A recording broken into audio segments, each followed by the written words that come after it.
is why I'm living. Praise His holy name. My God is awesome. Awesome. Awesome. He's that good. Awesome. I know He's my God is awesome. No, He's awesome. Awesome. Yes, He is. Awesome. Yes, He is. Awesome. And I know that He's mighty. He's mighty. He's mighty. He's mighty. He's mighty. He's mighty. He's mighty. He's mighty. Awesome. Yeah. Awesome. And I know that He's holy. He's holy. He's holy. He's holy. He's holy. He's holy. He's holy. He's holy. Awesome. Holy and awesome. Awesome. And we know that He's great. He's great. He's great. He's great. He's great. He's great. He's great. He's great. Awesome. Yeah. Awesome. Yes, He's a deliverer. Deliverer. Deliverer. Deliverer. Deliverer. Deliverer. Awesome. Deliverer. He's awesome. He's a provider. Provider. Provider. Provider. Provider. Provider. Provider. Provider. Awesome. Praise His name. Awesome. We know that He's a protector. Protector. Protector. Protector. Protector. Protector. Protector. Protector. He's awesome. My God is awesome. Awesome. My God is awesome. He can move mountains, keep me in the valley, hide me from the rain. My God is awesome. Heals me when I'm broken, strength where I've been weakened. Praise His holy name.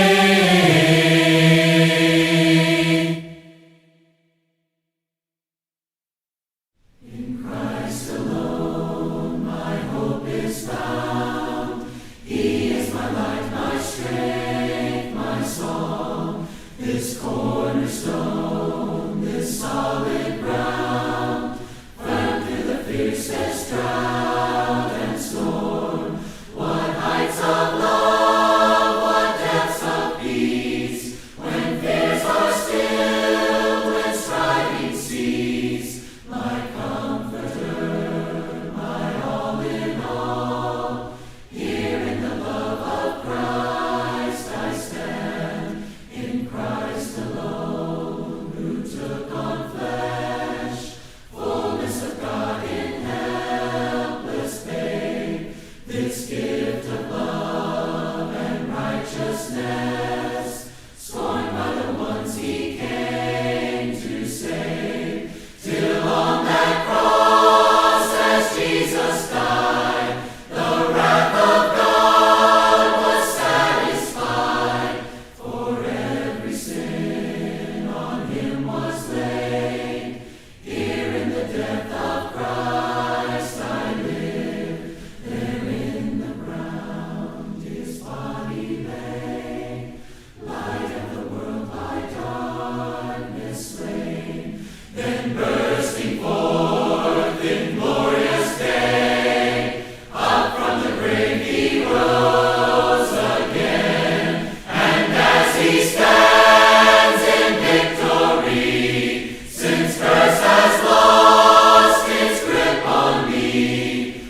shine. Oh, this little light of mine, I'm gonna let it shine. This little light of mine, you know that I'm gonna let it shine.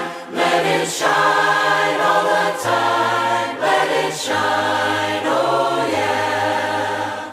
Hide it under a bushel, no, I'm gonna let it shine. Hide it under a bushel, no, I'm gonna let it shine. Hide it under a bushel, no, I'm gonna let it shine. Let it shine all the time. Let it shine, oh yeah. This little light of mine, you know that I'm gonna let it shine. Oh, this little light of mine, I'm gonna let it shine. This little light of mine, you know that I'm gonna let it shine. Let it shine all the time. Let it shine, oh yeah. All around the neighborhood, I'm gonna let it shine. all around the neighborhood. I'm gonna let it shine. All around the neighborhood, I'm gonna let it shine. Let it shine all the time. Let it shine, oh yeah. This little light of mine, This little light of mine, I'm gonna let it shine. I'm gonna let it shine. Gonna let it shine. This little light of mine, I'm gonna let it shine. This little light of mine, This little light of mine, gonna let it shine. I'm gonna let it shine. Let it shine all the time. Let it shine, oh yeah. I'm gonna let it shine. All the time. Let it shine, oh yeah.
Good morning and welcome to your Pathway Home. It's Matthew Allen with Jim Gershon and Jason Schofield. Well, good morning, everyone, and thanks for joining us once again here on Your Pathway Home. We hope that you're going to be able to engage by sending your comments to us, sending your questions, and participating, because this is your pathway home as we study the Scriptures together. Jim? Yeah, and I'm so excited about the discussion we're having. We started a discussion last week about the concepts of what it really means to serve. And the discussion actually started with a letter or a posting that was made at a small congregation asking people to leave a larger congregation and come and help down there because they needed people to serve. And so what happens is we're going to get into this discussion. I just want to give you a summary of last week's show. Service is not about what we do here as the assembly of God's people, even though people play different roles. But we think of our service, and we even call it worship services. Well, that's something that we have developed. But we have song leaders, we have guys to have more people to do service. And that's how we think of service. And we talked about that last week because service to the Lord, ministering for the Lord, is a whole lot more than what takes place when we're here. And we need to emphasize that, not to you all, but to everyone that we know that are Christians. Yeah, this is such an important topic. One of the things through the summer that I had a lesson that I preached on back, I don't know, probably in July, and I talked about the Sabbath day. And all of the laws and the procedures and the ceremonies that the Jews had erected around the keeping of the Sabbath, when in fact, God actually says very little in the Old Testament about how the Sabbath was to be carried out. There were a lot of rules and regulations and things. And the point that I made in that sermon was that the religious establishment of Jesus' day forgot about what the purpose of the Sabbath was for. It was actually an opportunity for rest, and it was actually designed to be an opportunity where you could meet needs if necessary. And that's what Jesus does. He heals the person, Matthew chapter 12, with the withered hand. He does it on the Sabbath. People get all upset, wrap around the axle of that in that biblical story. I mean, the Jews actually had rules and regulations that said if a man was dying, you could do only enough on the Sabbath to keep him alive. But as far as any pain management or anything like that, or medicine that would help him get better, you couldn't do that because that would work. They missed the point. And so one of the things that I tried to bring in that sermon was the growing church today is a church that is concentrating on meeting needs, serving God, and showing mercy. Meeting needs, serving God, and showing mercy. All right? That's important. Those three things, that constitutes the activity and the action of the local church. And I want to suggest to you and to you guys that meeting needs, serving God, and showing mercy happens outside of the church building. That's where our Christianity is in action. And I don't care if you're 15 people or 300. Show me a church that's meeting needs, serving God, and showing mercy, and I will show you a church that is growing. I will show you a church that is prospering. I will show you a church that is meeting the mission that God has called it to. And that is a church where God is working. And I don't, size doesn't matter. It is Christians committed to that work. Yeah. Well, I kind of wonder that. We've seen this generation, and we have labeled these denominational groups as mega churches. And so we see this, and because they may be participating in certain activities that are just unscriptural, now all of a sudden we think every large congregation must be unscriptural. Well, you can be a small congregation and be unscriptural.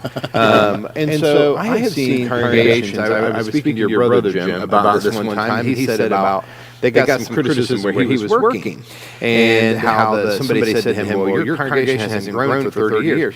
And then he goes through this list of how many preachers that, as the men had graduated from high school, they went and they took their whole families, and they went and they started preaching full time. And so they were a congregation that really fostered the growth of their youth, and they married within that congregation and moved away. So they maintained a certain number in their congregation, but they were really feeding their society with people who were teaching the gospel. So it's not a matter of numbers. So I've been blessed to be part of small congregations growing up. I am now blessed to be part of the Cornerstone congregation, which is a large congregation. And the more people we have here, the more work that exists. Oh, yeah. And that doesn't happen right here, man. Number one, I'd say your story, talking about Mike, reminds me of where I grew up. And that congregation is largely the same size it was 30 years ago when I was getting ready to graduate high school.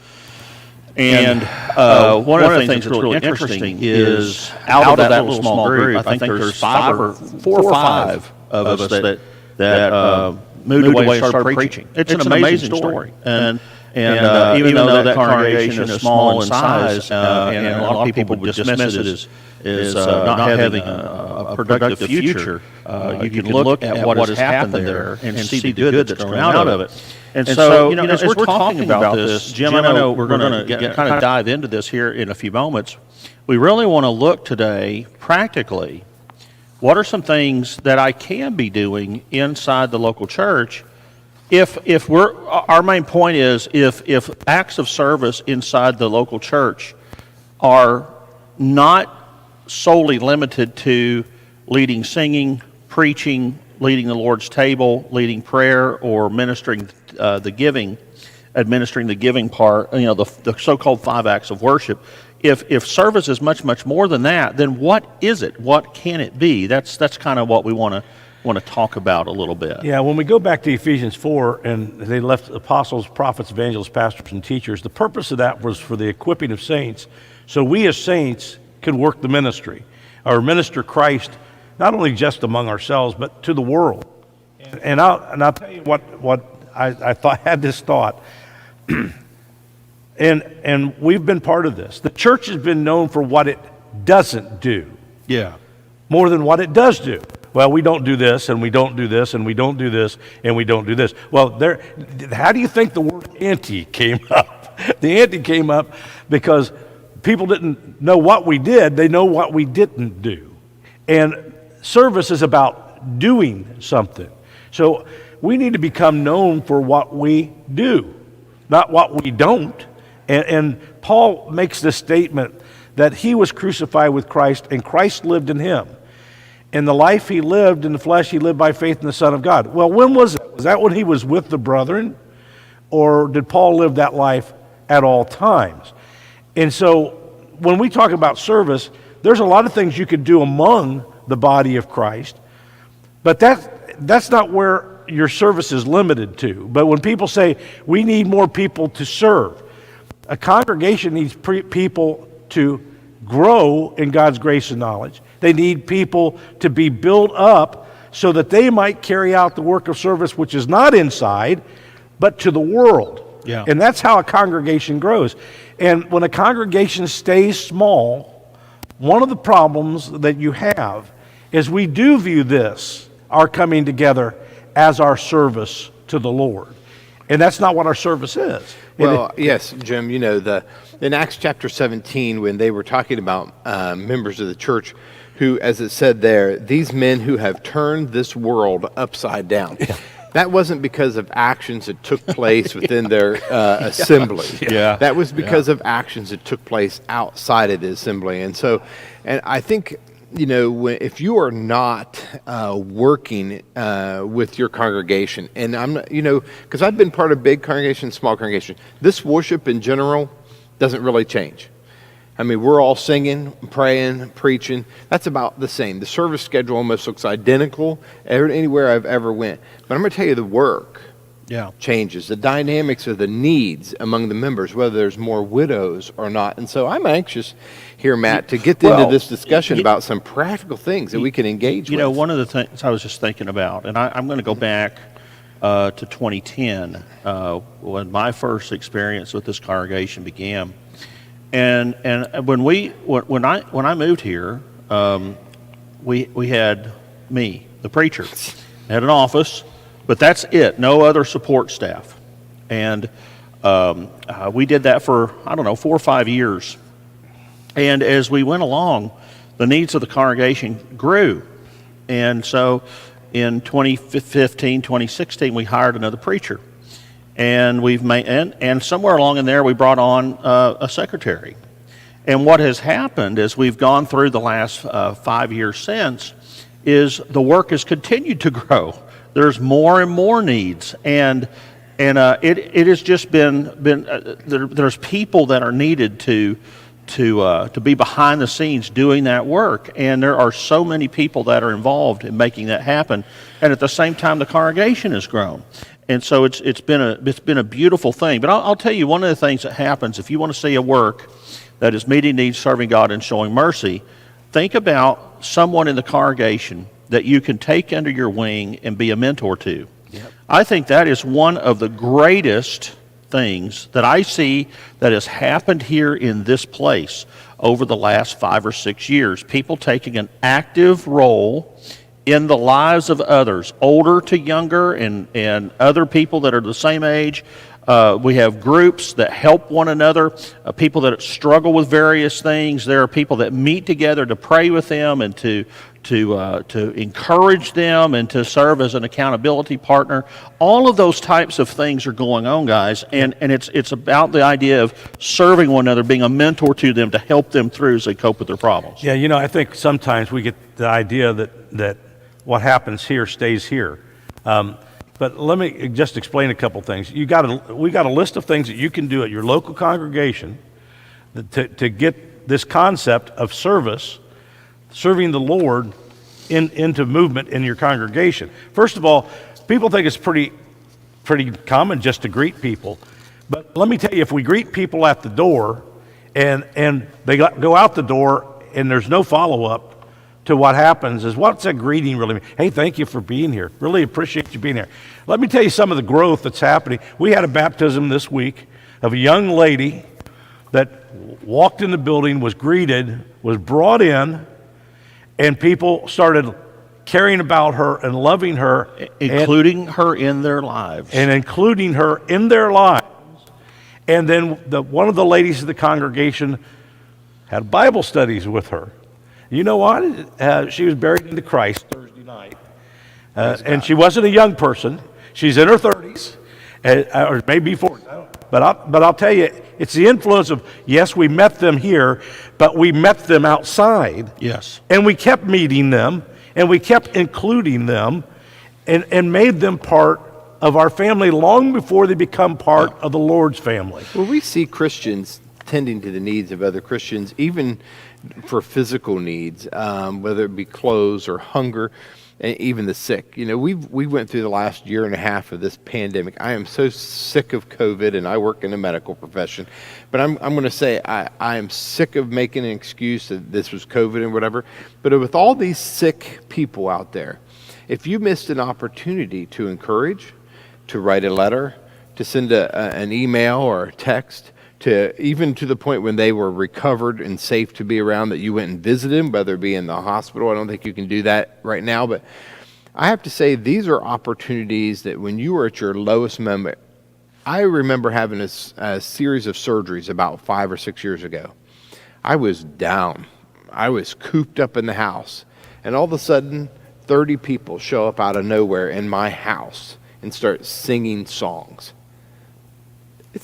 It stirs me to this day to think about the impact of that. And I feel like the moments that I went to the hospital and visited somebody, I would take my boys. I would take a teenager with me, and they would lead a prayer, and I might lead a prayer, and we held their hand and talked to them. And that was a process that not only did it encourage them and help mentor them, But it helped me. I was so encouraged. You should hear the prayers Yeah. of some of our teenage boys and their purity and their corrupted terminology. Yeah. Yeah. Yeah. Gargon Direct. Yeah. The sick and afflict. Yeah. Well, I could tell you, and here's just a brilliant example of this too, Jason. Matt's had this opportunity. I've had this opportunity.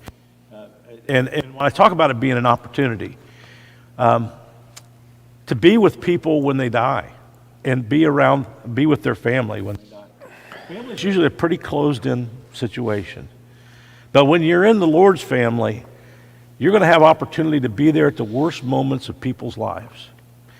And it changes not the person that may be dying or that is afflicted, but it changes those people that watch your service. It changes people that understand that we are a change organization. And we talk about, first of all, changing ourselves. But our lives are a change organization to change people, to minister to people, to bring them to Christ. And when we start seeing service as being what is done here, we've missed the concept of service altogether, because it may start here, but it doesn't end here. Another one that Jason mentioned, visit hospitals, but I imagine you got widowers in your congregation. They are lonely. And the question is, and I fail at this. I need to do a better job of this, and I was glad this was on the list. But we have people that have lost their husband or lost their wife. They are lonely in their own way. Your service may be nothing more than calling them or sending them a card. And we got some people in this congregation that I just love, because I know when something's wrong, a card is coming. Yeah. It's just coming. And a card of encouragement. And that is, you think, well, that's not service. Oh, yeah, it is. It's very much It's very service. As Becky and I have got to spend a lot of time with her mother the last week or 10 days. We're actually living downstairs for our living area right now.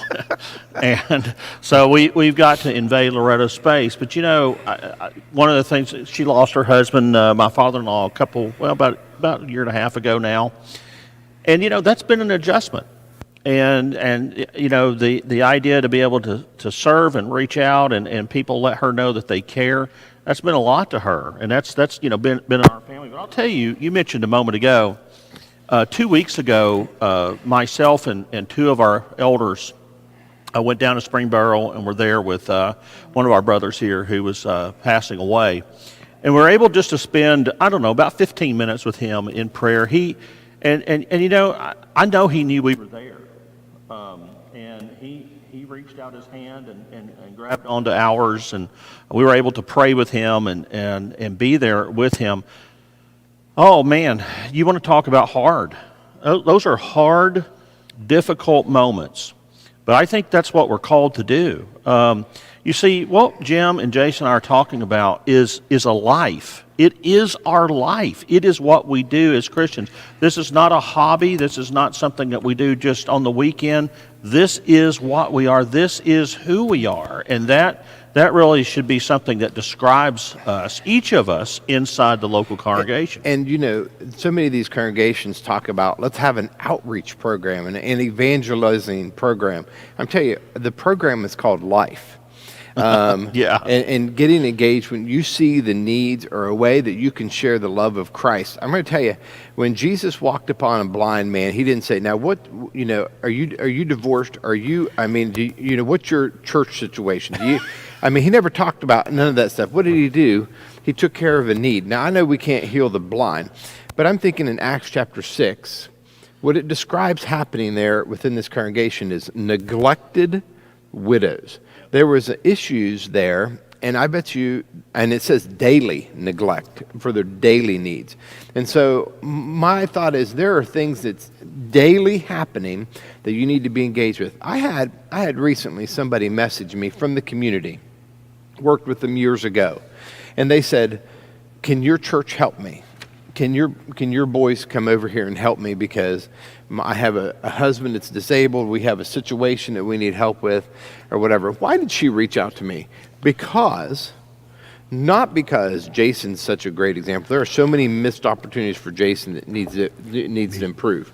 Okay, but what I'm trying to say is she's seen a group of people trying to impact their community. When Louisiana had trouble, we tried to get engaged and help our brothers, down there in Louisiana that were suffering. When Texas had a hurricane, we tried to engage with that. And we have tried to turn the world upside down in our own community. So this person, not a Christian, I don't know their marriage situation, I didn't ask any of that stuff. She had a need.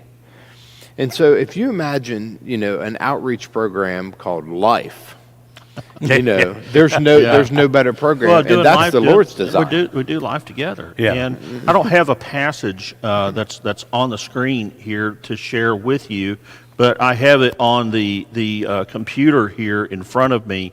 Let us not get tired of doing good, for we will reap at the proper time if we don't give up. Therefore, as we have opportunity, let us work for the good of all, especially for those who belong to the household of faith. You could also throw in here James 1:27 about pure and undefiled religion. And I think somebody last week in the comments mentioned that as a example of what we do.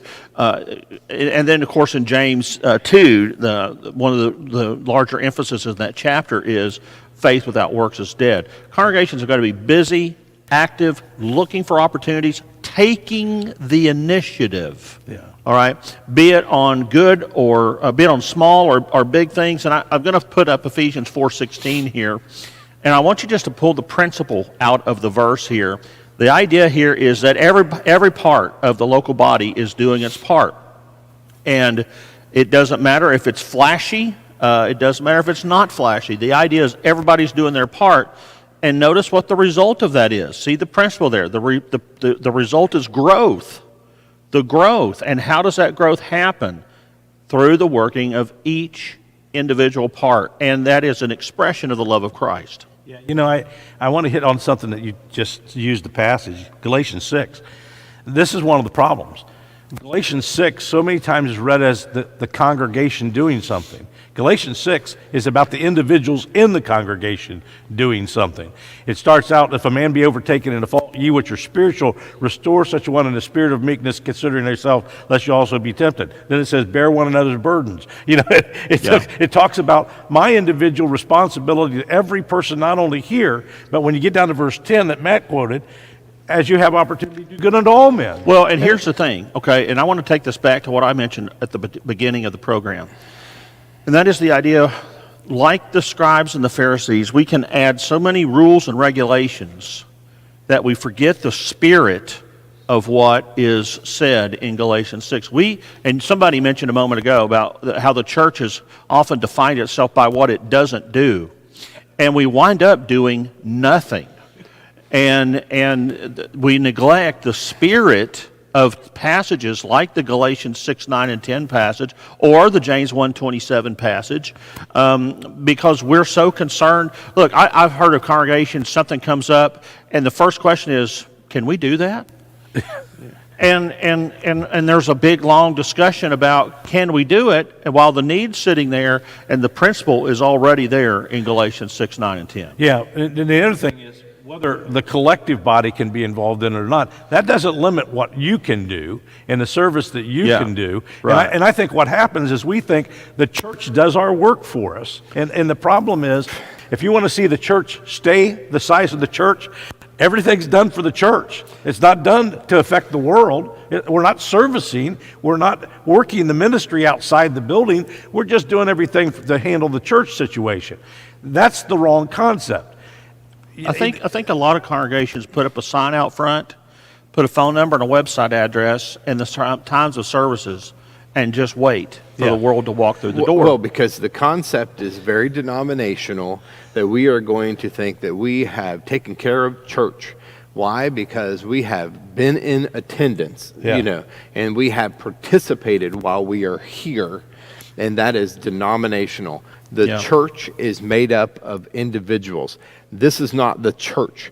Cornerstone body meets here at this location called Cornerstone Neighborhood, and the Christians meet here, and we have a collective work, but we have an individual work, and we're talking today about an individual, engagement. And one of the things I was thinking too is how often our houses are flooded full of food. You get sick, Yeah. something food. Mary Ann Lohman makes some of the best no-bake cookies that there is. Trish Fargo, anything she makes is good. I like her grape salad. How we've been fed. And how do I know how these people cook and stuff? Or I guess you don't bake no bakes, but how do I know their favorite foods? Because they have showered my house with them when I was unable to cook. No, don't cook for me, Jim. But otherwise, there are a lot of people I would welcome welcome to cook. Well, and help me out. we'll send Jim somewhere to buy some food for you. Well, let me say this as we get in this discussion. This discussion could go on for weeks because Matt. Also, I want to refer back to something Matt said about when he came here. There was an eldership, and there was Matt, and Matt had nobody really to help, and then we started growing that way. But let me tell you the difference between a church that's dying and a church that's living. What happens in a lot of churches, and here was the concept. Years ago, we had a guy that was serving as an elder, and he looked at a preacher as if what he did was 2 sermons and 2 classes a week. And so he paid him, thought, well, that's what a preacher does, 2 sermons and 2 classes a week. I got to tell you something, Matt's worth a lot. But if all Matt ever did was 2 sermons and 2 classes a week, I can tell you what's going to happen to this congregation. If he is leading in the service, and people start following the way that he serves, things are going to start happening. If your preacher is all he's known for is 2 sermons and 2 classes a week, you got a real problem. But let's stop from the preacher. Let's go to the members. What if the members are known for attending services and classes 2 times a week? If that's all you're doing, I can tell you what's going to happen. Yeah. The small church is going to get smaller until it doesn't exist anymore.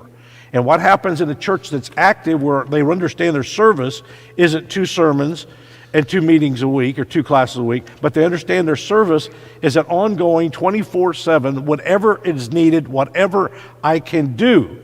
And if that's not the character of the congregation you're in, you're probably having problems going forward in growth. Let's throw out a couple of other things here as we talk about things to do. And by the way, I have about 20 things as I put this article together a few weeks ago, whenever I did.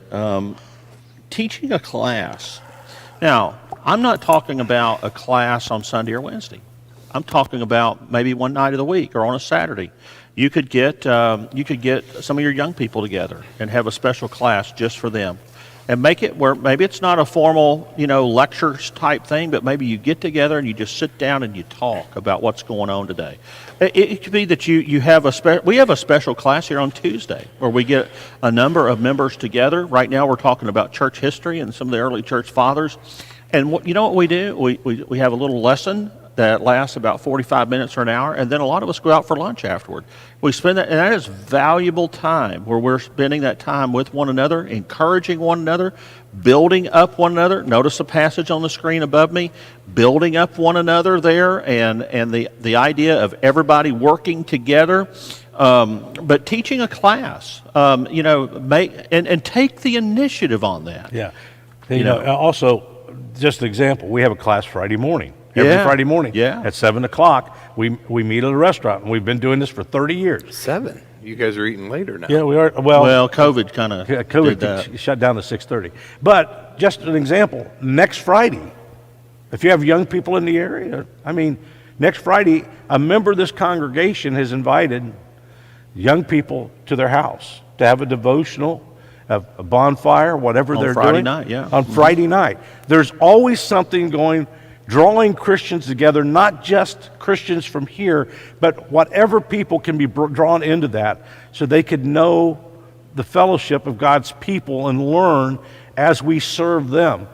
If that kind that's of something we're doing all the time. all the time. with It's our young constantly people, going, constantly going on. And I just think that we need to understand what service is. And when we get service down to just what we do here, we're killing the church. Think about the idea of discipleship, and the idea of coming alongside and helping one another become more like Jesus. I'm going to put verse 13 back on the screen here.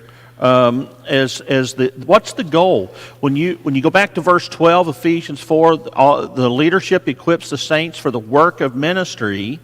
All right, we're talking about various works of ministry here, but there's a purpose for all of this. And Ephesians 4:13 talks about the need for us to grow in maturity that's measured by the fullness of Christ. In other words, I am growing to become more and more and more like Jesus Christ, and working together in a kind of a discipleship mode, looking for new Christians. How can I encourage them? What can I do to help them become more like Jesus? Looking for young people, leading them in discipleship, or whoever or whatever. There is things that can constantly go on to facilitate that. And that pales in comparison to leading a prayer in a public service. And let me just say this. Jay puts a point on here, and I love this. Jay talks about as a young Christian that he had received a card from a member of that congregation. From that card, four generations of relationship have taken place.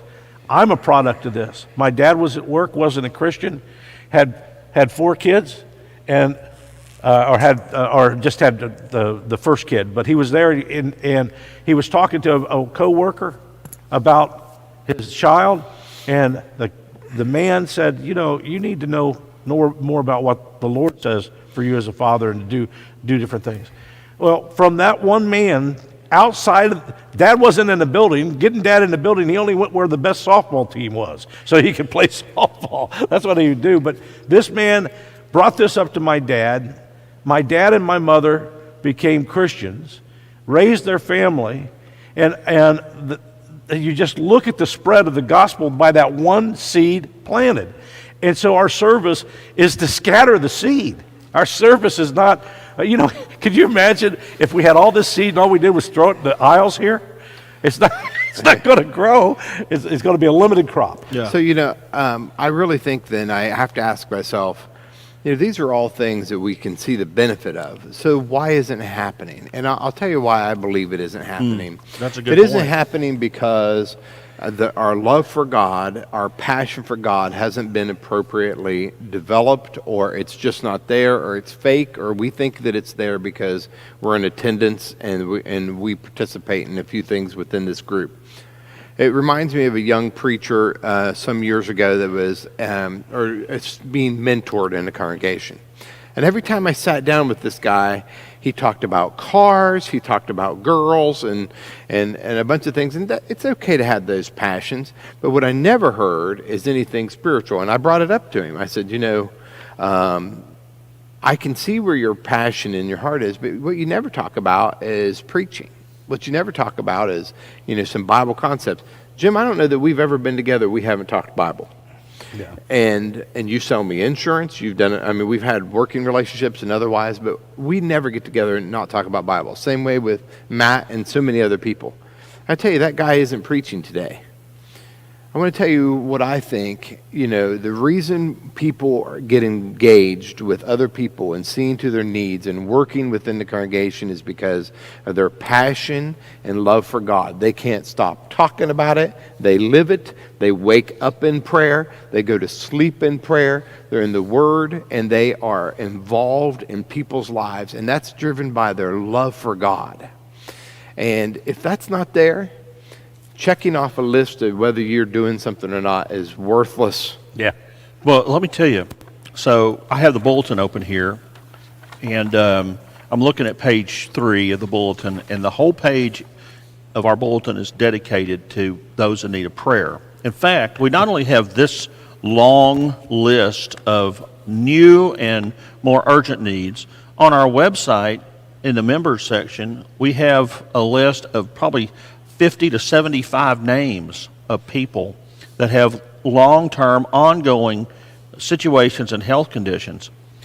And, one of the things that I've tried to do in my ministry I will look at this list, and I will have a section in my work week that I say, all right, who am I going to reach out to this week that's on this list that I can call, that I can pray for, that I can serve in some way. And so last week I made a point to make sure that I did that. And I reached out to 3 or 4 people that were on the list. Can't always get to everybody.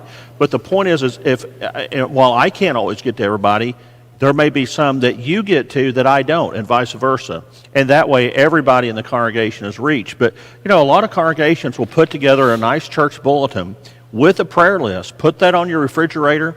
Put it next to your nightstand. Put it somewhere where you can access readily and be able to use that as an opportunity. Because I'll tell you what, if you're praying for somebody, they're going to be in your mind and on your heart, and you're going to be concerned about them. And it just builds. It all builds together into this one big thing. People have asked us, what are you guys doing at Cornerstone? What is going on over there? How are you guys doing it?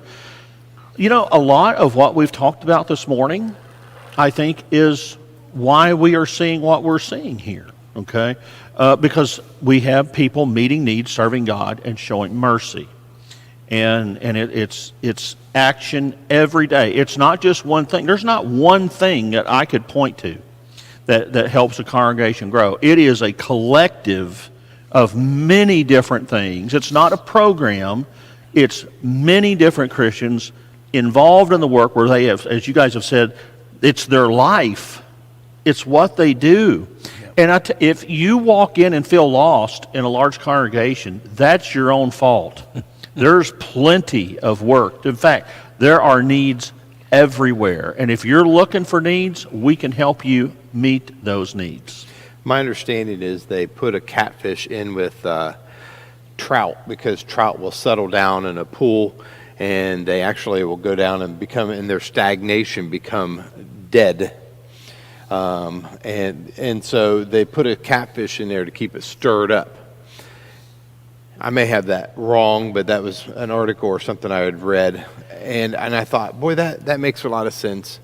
So I would say that if you're in a congregation that's not engaging, that's not active, that you don't leave feeling the passion, the energy, the love, or whatever, maybe you need to be the catfish to start stirring them up, rise up among them, set that example. And folks, if they're not serving the Lord, then we meet at 5051 Wilmington Pike, Centerville, Ohio. Yeah. Our arms are open. We will make seating for you. But the truth is, Christians always work where they are. Yeah. I heard so wherever you are in life, work hard for God. I heard a statement one time. Somebody said, "Our church is in a rut." Let me just tell you something, guys. A rut is a grave with both ends kicked out. That's all it is. If you're dying, if the congregation is dying, it's because you're settled into one spot and you don't see the picture. When Jesus made the statement, "Look at the fields, they're white unto harvest," our inability to see that there is a mission field right here, and there's influence that we can have right here, and we are not people saying, "Lord, send me." We're asking, "Hey, Lord, bring them in." And that's not the way that it works. It's a mission field. And I don't care where you are in the United States. Yeah, wherever. It's a mission field. It is. And we need to, look, we do a lot of work overseas, and Jason is one of the deacons that heads all that up, and he does a great job with it. 8 men we help support down in Columbia. And that's a great mission field. Yeah. But we need to start thinking about our local communities being a mission field and actually working out to impact them. Guys, we could be here another 30 minutes talking about all this. No, we can't. We started at 9:30 this morning. Yeah. We actually changed. Maybe before we leave, you need to tell them that, Matt. So we may talk about this one more week. We didn't get all through my list of 20 things. Yeah. So we may do that a little bit more next week and talk about how you can work and serve inside your local congregation.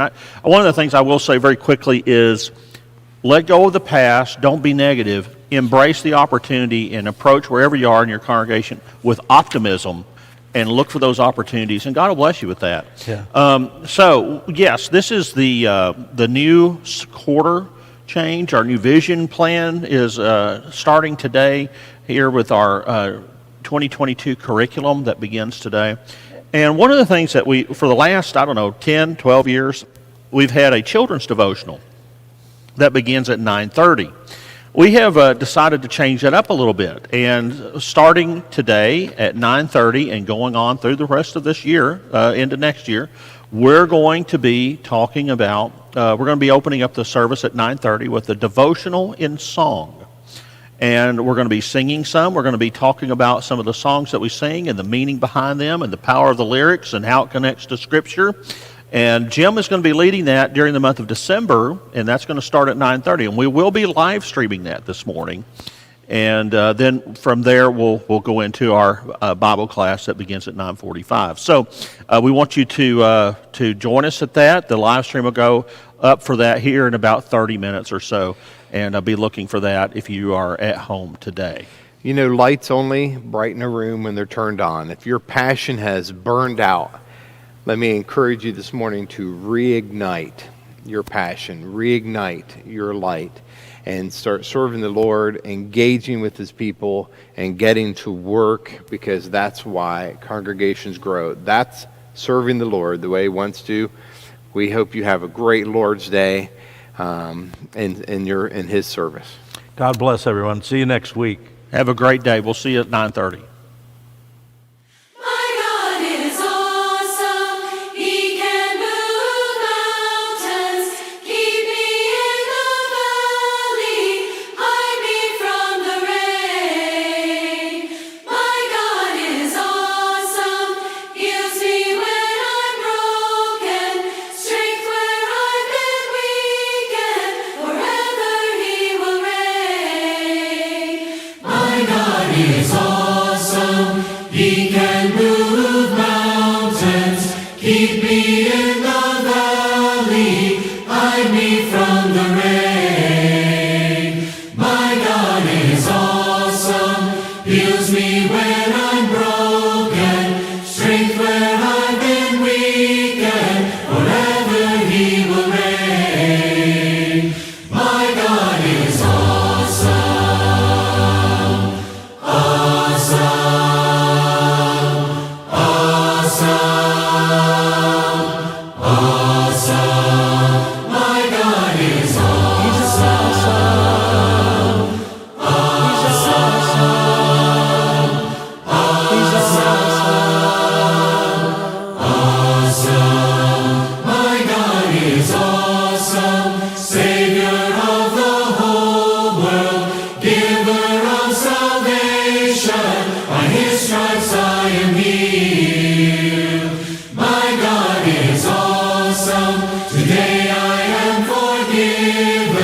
His grace is why I'm living. Praise His holy name. My God is awesome.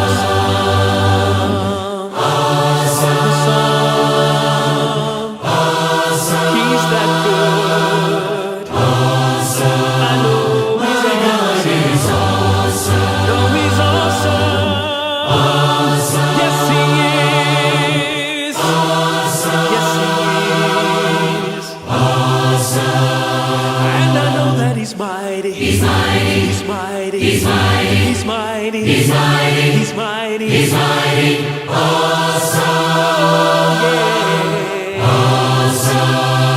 And I know that He's holy. He's holy. He's holy. He's holy. He's holy. He's holy. He's holy. He's holy. Awesome. Holy and awesome. Awesome. And we know that He's great. He's great. He's great. He's great. He's great. He's great. He's great. He's great. Awesome. Awesome.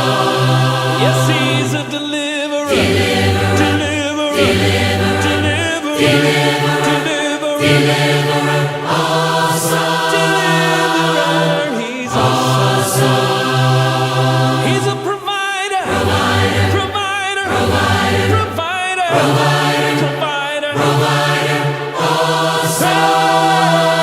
Praise His name.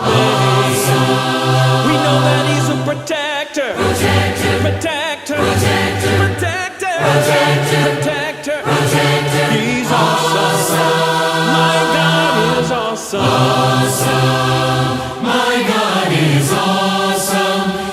can move mountains, keep me in the valley, hide me from the rain. My God is awesome, heals me when I'm broken, strength where I've been weak, and praise His holy name.